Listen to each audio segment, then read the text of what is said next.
Dans l'après-midi, le preneur de rats se présenta à la station-service. Il s'engagea dans l'allée d'un pas silencieux et furtif. Ses pas ne faisaient aucun bruit sur le gravier. Eh bien, bonjour mes amis, bienvenue chez moi pour une nouvelle vidéo. Nous sommes aujourd'hui le dimanche 8 octobre 2023. Et c'est toujours un plaisir, mes amis, de vous retrouver avec moi. Je vais vous parler d'un petit film plutôt, un court-métrage, on va dire, que j'ai regardé il y a quelques jours, ça s'appelle Le Preneur de rats. C'est un court-métrage disponible sur Netflix, donc c'est date de 2023. La durée, c'est 17 minutes, c'est pour tout public. C'est avec Ralph Fiennes, Richard Ayoade, Rupert Friend, le genre c'est drame. Et maintenant, voici le scénario. Cette adaptation de Roald Dahl, tirée d'une collection de 4 courts-métrages réalisés par Wes Anderson, met en scène des réalisateurs qui adorent exterminer les rongeurs. Donc, apparemment, je crois que c'est le deuxième court-métrage de cette adaptation de Roald Dahl, donc tiré d'une collection de 4 courts-métrages.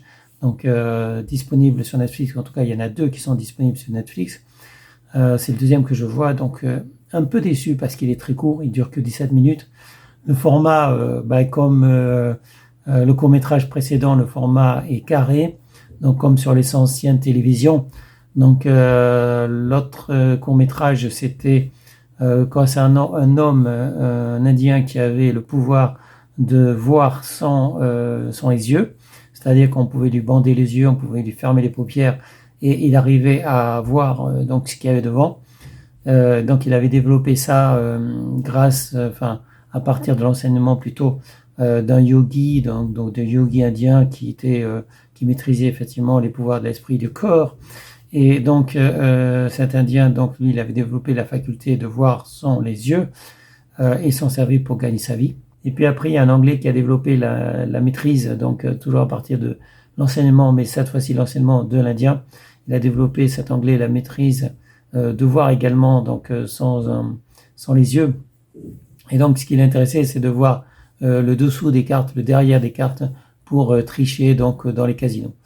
Mais il l'a fait dans un bon but, dans un but de créer des orphelinats et d'aider donc les orphelins. Donc j'ai déjà parlé de ce court-métrage, j'ai déjà fait une vidéo dessus, et là je parle de Le Preneur de rats. C'est un gars qui adore les rats et qui est chargé d'exterminer les rats, mais comme il dit, pour exterminer les rats, il faut bien les connaître, et donc il a toujours au moins un rat dans sa poche, dans ses poches. Donc il vit avec les rats, il connaît les rats, et il ressemble d'ailleurs à un rat. Donc c'est un personnage atypique qui est spécial, on va dire, qui a une démarche de rat, qui vit avec les rats et on va dire qu'il respecte les rats. Il respecte les rats parce qu'il faut connaître son ennemi. Donc il connaît son ennemi, il est chargé de les exterminer, mais en même temps, il les apprécie, il les considère comme très intelligents. Et je pense que ça aurait mérité donc d'aller plus loin, ce court-métrage, parce que on commence à s'intéresser au personnage, pop, c'est fini. Et la suite, il avait une mission, c'était d'exterminer des rats. Il a compris que les rats qui étaient dans la meule de foin, il serait difficile à exterminer parce que peut-être qu'il trouve une autre source de nourriture, donc il ne va pas manger le poison. Mais ça s'arrête là. Donc franchement, je suis déçu. C'est pas une fin. Pour moi, c'est pas une fin. Donc Le Preneur de rats, je ne vais pas vous dire de le regarder ou de ne pas le regarder, parce que ça aurait pu être intéressant. Je pense que ce court-métrage, il aurait pu être plus long que 17 minutes. 17 minutes, c'est pas assez. Bon, sinon, à part ça, j'ai commencé une série hier, une série coréenne, encore une série coréenne, sur Netflix, donc qui parle d'une jeune fille qui a une super force, qui est super forte comme toutes les femmes de sa lignée. Ça fait 500 ans que les femmes se transmettent ce pouvoir qui leur permet d'être très fortes. Et c'est la deuxième série coréenne sur cette lignée de femmes qui est beaucoup plus forte que les hommes, qui est très très forte, et qui se transmettent le pouvoir de mère en fille, mais les fils n'en héritent pas. Donc voilà, donc c'est très intéressant. Il n'y avait que l'épisode 1 donc hier. Aujourd'hui, donc il devrait y avoir l'épisode 2 disponible, et ainsi de suite, parce que tous les épisodes ne sont pas disponibles en même temps. Il va falloir attendre un peu pour continuer cette série que j'adore déjà, même si j'ai vu que le premier épisode. J'en parlerai dans une prochaine vidéo. Voilà. En tout cas, le preneur de rats, c'est mitigé. Mon avis est mitigé parce que ça aurait pu être intéressant. Le personnage était intéressant, mais c'est pas abouti. Il manque quelque chose. Voilà, il manque la suite.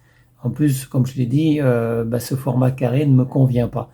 Que ce soit pour regarder sur un téléphone portable ou pour regarder sur la télévision, on a besoin d'un écran large. Voilà, maintenant on travaille sur des écrans larges. Donc, il faut arrêter un peu avec ce format carré, qui est un format ancien de la télévision. Voilà. Bon, ça sera tout pour cette vidéo. Je vous souhaite à tous une bonne journée. Restez en sécurité, portez-vous bien. Et je vous dis à bientôt pour une prochaine vidéo. Salut mes amis, ciao ciao, bye bye. Les services d'hygiène, et vous allez attraper tous les rats? Ouais. Comment? Oui, comment? Ça dépend du genre de rat que vous avez, de où ils sont. Il y a des méthodes pour tous les rats.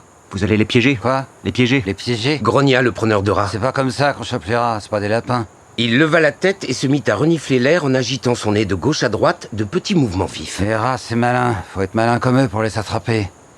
Faut connaître les rats dans ce boulot.